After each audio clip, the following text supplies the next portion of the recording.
ओम शांति। आज हम 4 अक्टूबर 75 की अव्यक्तवाणी सुनते हैं। आज की वाणी का सार है, अब दृढ़ संकल्प की तिल्ली से रावण को जलाओ। अकाल मूर्त आत्माओं को मुक्ति और जीवन मुक्ति का वरदान देने वाले बाप दादा बोले, अपने को फरिश्तों की सभा में बैठने वाला फरिश्ता समझते हो?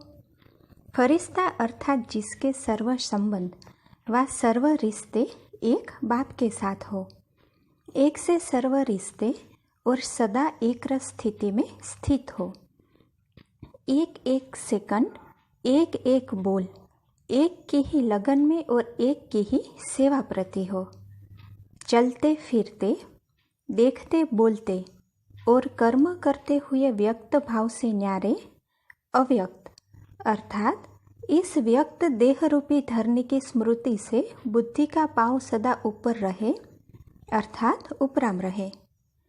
जैसे बाप ईश्वरीय सेवा अर्थ व बच्चों को साथ ले जाने की सेवा अर्थ व सच्चे भक्तों को बहुत समय के भक्ति का फल देने अर्थ न्यारे और निराकार होते हुए भी अल्पकाल के लिए आधार लेते हैं व अवतरित होते हैं, ऐसे ही फरिश्ता अर्थात न्यारा और प्यारा बाप समान स्वयं को अवतरित आत्मा समझते हो।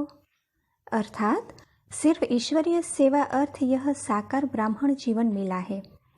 धर्म स्थापक धर्म स्थापना का पाठ बजाने के लिए आए हैं, इसीलिए नाम ही है शक्ति अवतार।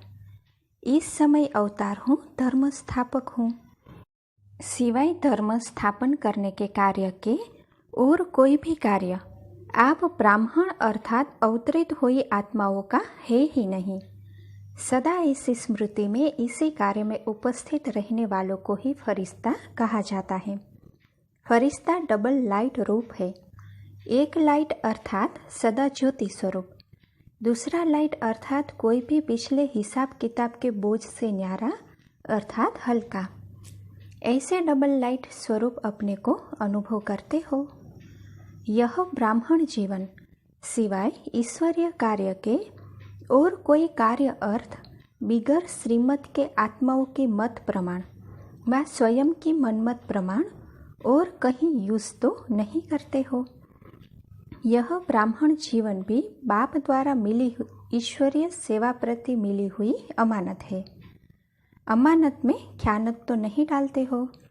संकल्प द्वारा भी इस ब्राह्मण जीवन का एक श्वास भी और कोई कार्य में नहीं लगा सकते। इसीलिए भक्ति में श्वासोश्वास सुमिरण का यादगार चला आता है। निरंतर के फरिश्ते हो व अल्पकाल के फरिश्ते हो।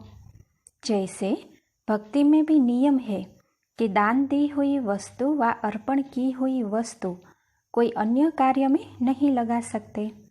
तो आप सबने ब्राह्मण जीवन में बाप दादा से पहला वायदा क्या किया, याद है वा भूल गए हो?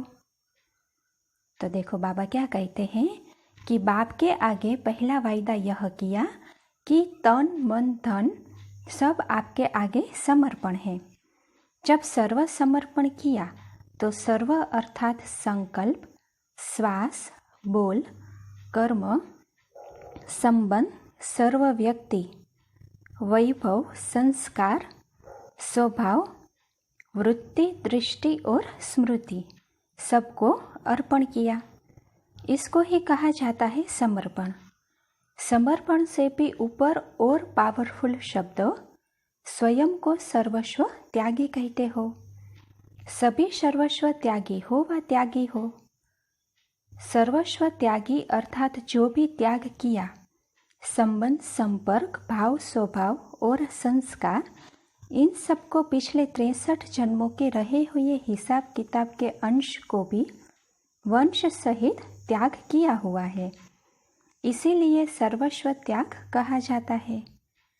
ऐसे सर्वस्व त्यागी जिनका पिछला हिसाब वंश सहित समाप्त हो गया, ऐसा सर्वस्व त्यागी कभी संकल्प भी नहीं कर सकता कि मेरा पिछला स्वभाव और संस्कार ऐसा है।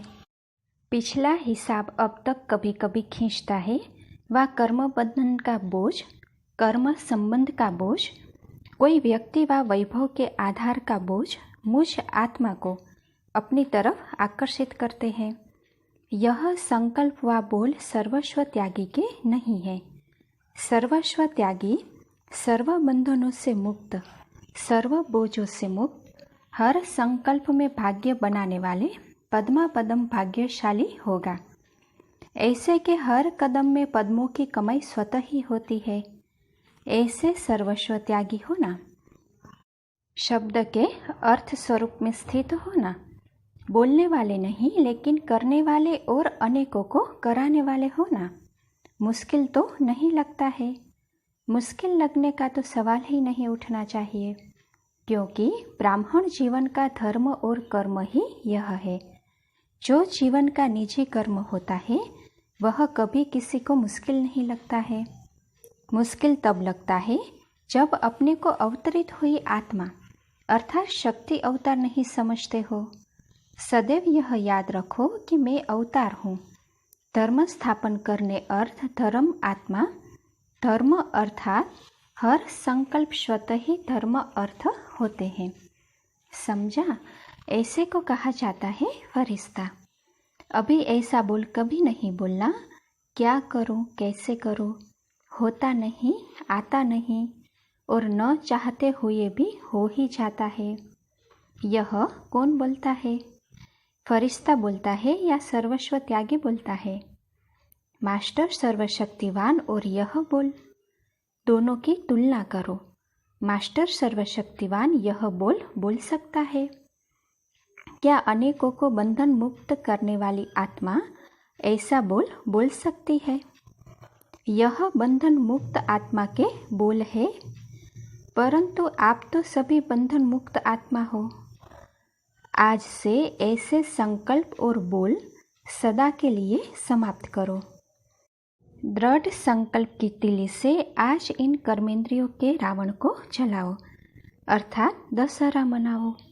5 विकारों के वंश को भी और 5 तत्वों के अनेक प्रकार के आकर्षण को भी इन 10 ही बातों के विजयी बनो, अर्थात विजय का दिवस मनाओ। अच्छा, ऐसे विजय दिवस मनाने वाले विजय रत्न जिनके मस्तक पर विजय का अविनाशी तिलक लगा हुआ है, ऐसे अविनाशी तिलकधारी सदा अकाल तख्त नशीन अकाल मूर्त सर्व आत्माओं को बंधन मुक्त बनाने वाले योग युक्त, स्नेह युक्त, युक्ति युक्त सर्वश्रेष्ठ आत्माओं को बाप दादा का याद प्यार और नमस्ते। आज से दीदी दादी के पास कोई नहीं जाना, सिर्फ रूहानी मिलन मनाने जाना। यह बातें करने न जाना, कुछ लेने के लिए जाना, लेकिन कंप्लेंट लेकर नहीं जाना। अच्छा, अभी इस मुरली का सार सुनते हैं। पहली पॉइंट, सिवाय धर्म स्थापन करने के कार्य के और कोई भी कार्य आप ब्राह्मण अर्थात अवतरित हुई आत्माओं का है ही नहीं। सदा ऐसी स्मृति में रह कार्य करने वालों को ही फरिश्ता कहा जाता है। दूसरी पॉइंट, फरिश्ता डबल लाइट रूप है। एक लाइट अर्थात सदा ज्योति स्वरूप, दूसरा लाइट अर्थात कोई भी पिछले हिसाब किताब के बोझ से न्यारा अर्थात हल्का। अच्छा, ओम शांति।